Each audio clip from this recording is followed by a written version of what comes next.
I enjoy your program. I watch it all the time. Thank you. Watch it all the time on YouTube. Really? Yeah, very good. Very good at interviewing people. I really enjoy your questions, the way you handle your interviews. So I looked at a lot of your stuff, and I was like, I want to talk to this guy. Very cool. Well, I've been following you for a while, and I listen to everything you talk about pretty much. So I was telling you earlier how necessary you are. You're pissing a lot of the right people off today, which is good. I'm not trying to piss anybody off. Just being me. We're glad you are. I know you're just being yourself, but we're glad you are. Well, thank you very much. I'm glad you are out there too.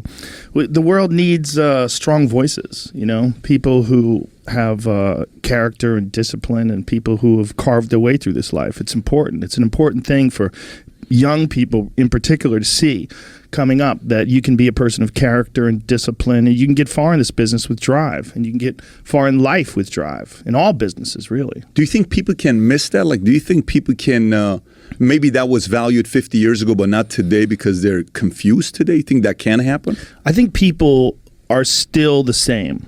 There's still the same characteristics that make up a human being still exist, but there's pathways for excuses that exist today that didn't exist before. There's pathways for victimhood. There's you can have, there's credit in victimhood, social credit in, well, I didn't get a break, or I didn't get this, or these rich people have that, or these successful people have all the breaks. And there's a lot of clout in actually being a person who has been either denied or the pathways are unavailable to them, so they get to bitch about it and complain about it. There's a sense of, instead of dealing with the hand that you've gotten and trying to move forward in a positive way and trying to do your best with what you got, because everybody has a different starting point in life. Life is not fair in terms of no question. Yeah.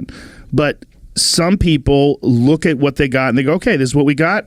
Let's figure out how we move forward. And other people go, well, other people have this and I don't, and other people have that, and fuck them. We need to tax them, and we need to do this. And there shouldn't be any billionaires. There shouldn't be any rich people. You can live off of $50,000 a year, and then all that money would feed everyone and house everyone in the world. Yeah. But they don't understand motivation. They don't understand. There's this idea of equal outcome. Like, everyone should have an equal outcome, but there's not an idea of equal effort.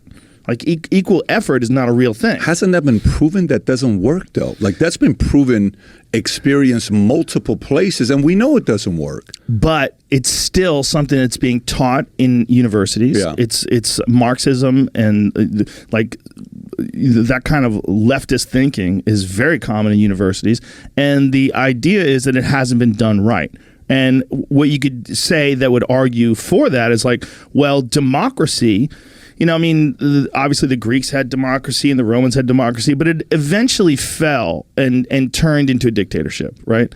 But America was the first legitimate democracy that actually succeeded and still exists currently, right? We were the first that sort of got it right.